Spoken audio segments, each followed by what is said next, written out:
मुंबई से पुणे के लिए हाईवे के साथ साथ एक शॉर्टकट रास्ता भी है जो घने जंगलों से होकर गुजरता है।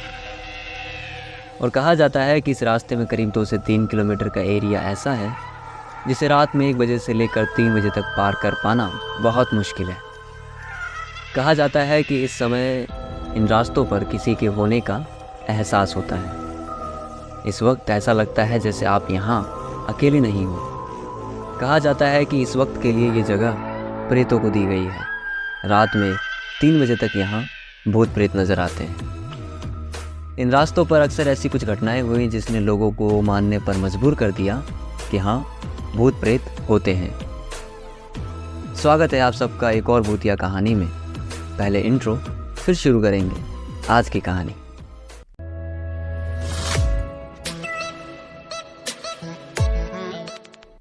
ये कहानी है 2015 की राघव की। राघव जी एक ट्रक ड्राइवर हैं जो पिछले 10 सालों से ट्रक चला रहे हैं। इन 10 सालों में उन्होंने देश के न जाने कितने शहर घूम लिए। हर तरह के अनुभव हैं इनको। और आज इन्हें मुंबई से कुछ सामान लेकर पुणे से आगे की ओर जाना था। राघव जी को ट्रक में सामान भरवाते भरवाते काफ़ी देर हो गई थी। वैसे तो इन्हें मुंबई से दोपहर के 2 बजे तक निकल जाना चाहिए था, लेकिन कंपनी से निकलते निकलते इन्हें शाम के 5 बज गए। फिर जैसे तैसे ट्रैफिक से निकलते निकलते ये जैसे तैसे हाईवे तक पहुंचे तो देखा वहाँ बहुत बड़ा जाम लगा हुआ था। तभी उन्हें याद आया कि किसी ने कंपनी में उनसे कहा था कि हाईवे से एक और रास्ता निकलता है जो जंगल से होता हुआ सीधा हाईवे में मिलता है, और ये रास्ता काफ़ी शॉर्टकट पड़ता है। राघव जी ने आसपास के लोगों से उस रास्ते के बारे में पता किया और अपनी गाड़ी उस रास्ते की ओर मोड़ ली। यहाँ राघव जी ने एक बात पर ध्यान नहीं दिया कि सारी गाड़ियाँ यहाँ जाम खुलने का इंतज़ार कर रही हैं। कोई भी उस शॉर्टकट वाले रास्ते पर नहीं जा रहा। ऐसा हो सकता है कि शायद ये सब जानते थे कि उस शॉर्टकट वाले रास्ते पर कौन है। राघव को सुबह तक सामान अपनी जगह पहुंचाना था, इसलिए ये थोड़ा जल्दी में थे। इन्होंने इस बात पर बिल्कुल भी ध्यान ना देते हुए उस रास्ते की ओर चल दिए। कुछ दूर चले तो अचानक उनकी गाड़ी का एक चक्का पंचर हो गया। यहाँ ये उस रास्ते पर उतर तो चुके थे, लेकिन जंगल अभी थोड़ा सा आगे था।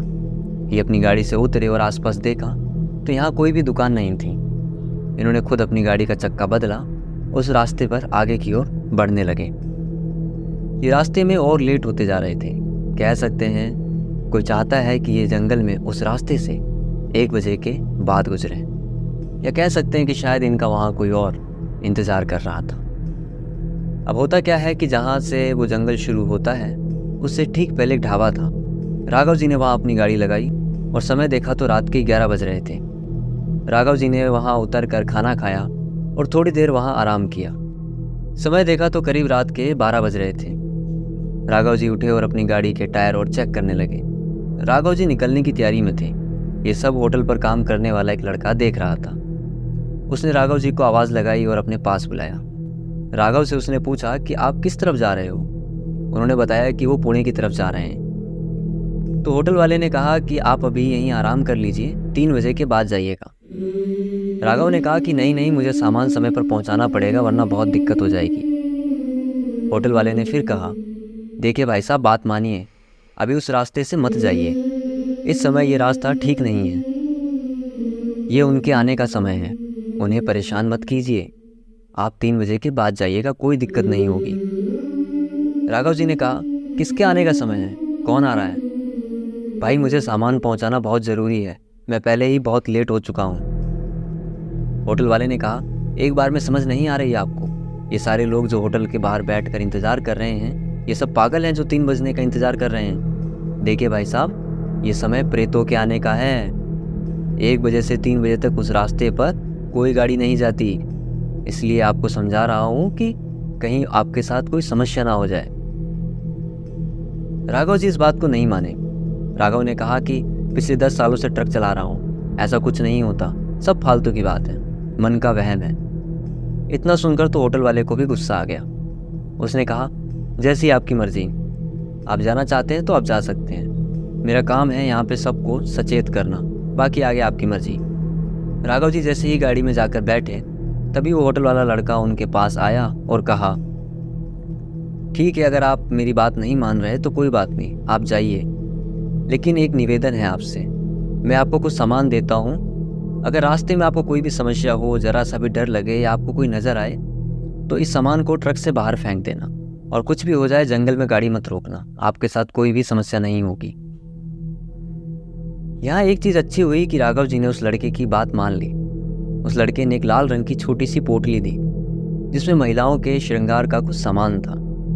ये बिना सवाल जवाब किए उस पोटली को अपने सामने रख कर और वहाँ से निकल गए। जब वो जा रहे थे तब भी होटल पर बैठे कुछ लोगों ने उन्हें टोका, लेकिन वो नहीं रुके और जंगल की ओर बढ़ गए। रात के करीब 12:30 का समय हुआ होगा जब वो जंगल में प्रवेश कर चुके थे। थोड़ी ही दूर चले होंगे कि तभी उन्हें रास्ते पर कोई आदमी दिखा जो उनसे मदद मांग रहा था। राघव जी ने गाड़ी रोकी और पूछा कि उन्हें कहाँ जाना है। उन्होंने कहा कि बस थोड़ा ही आगे। राघव जी ने उन्हें अपने ट्रक पर बैठा लिया। राघव जी से उस आदमी ने पूछा कि भाई साहब, आपको डर नहीं लगता? क्योंकि इस वक्त तो यहाँ से कोई भी गाड़ी नहीं गुजरती, फिर आप क्यों जा रहे हो? राघव ने कहा कि मुझे डर नहीं लगता, और वैसे भी डरना किससे, यहाँ कोई भूत प्रेत थोड़ी ना बैठा है। तभी उन्हें ट्रक में किसी के हंसने की आवाज़ आई। पास में देखा, जिस आदमी को उन्होंने बैठाया था वो वहाँ था ही नहीं। राघव तो उससे बात कर रहा था और ट्रक इन्होंने रास्ते में कहीं रोका भी नहीं। फिर ये कौन था और उतरा कैसे? इन सब सवालों के बीच सबसे बड़ा सवाल तो ये था कि जब ट्रक में कोई है ही नहीं तो ये हंसने की आवाज़ किसकी है? राघव की नज़र किनारे वाले शीशे पर पड़ी तो उन्होंने देखा कि कोई ट्रक के पीछे भाग रहा है जिसका सर नहीं है। राघव के यहाँ पसीने छूट गए।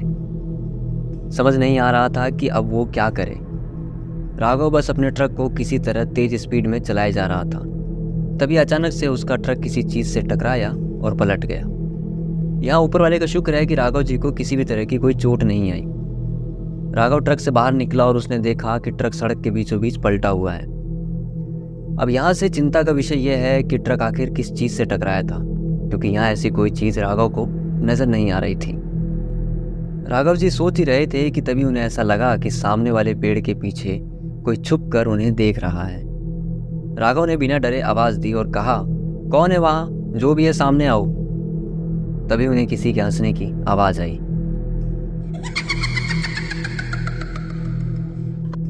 देखा तो जो पेड़ के पीछे छुपा हुआ है वो धीरे धीरे बाहर आ रहा है। ये कोई महिला थी जिसने लाल रंग की साड़ी पहनी हुई थी। राघव जी उसे देखकर थर थर कांप रहे थे, क्योंकि उस महिला का सिर तो था लेकिन उसका चेहरा नहीं था। वो महिला धीरे धीरे उनके पास आई और कहा, ला, तू जो मेरे लिए लेकर आया था मुझे दे दे, मैं तुझे कुछ नहीं करूँगी, जल्दी दे मुझे। सामने महिला खड़ी थी जिसका चेहरा नहीं है और पीछे से किसी ने उनके कंधों को पकड़ रखा है जिसका सिर नहीं है। यहाँ जो कुछ भी हो रहा था ये बहुत भयानक था। थर थर कांपते हुए ये अपने पलटे हुए ट्रक की ओर बढ़े और सीट पर गिरे उस लाल रंग की पोटली को निकाला और बिना नज़र से नज़र मिलाए उस औरत के हाथ पर रख दिया। इन सब में करीब 10 मिनट का समय लगा होगा। तभी पीछे से एक आवाज़ आई, अरे भाई साहब, चलना नहीं है क्या? और आप बाहर इतनी देर से कर क्या रहे हो? आप ठीक हो? आवाज़ से राघव जी अचानक होश में आए, जैसे वो किसी गहरी नींद से जागे हों। देखा तो वो ट्रक के बाहर खड़े हैं और ट्रक सड़क के किनारे खड़ा है और ट्रक में एक आदमी बैठा है। ये वही आदमी है जिसे उन्होंने थोड़ी देर पहले लिफ्ट दी थी।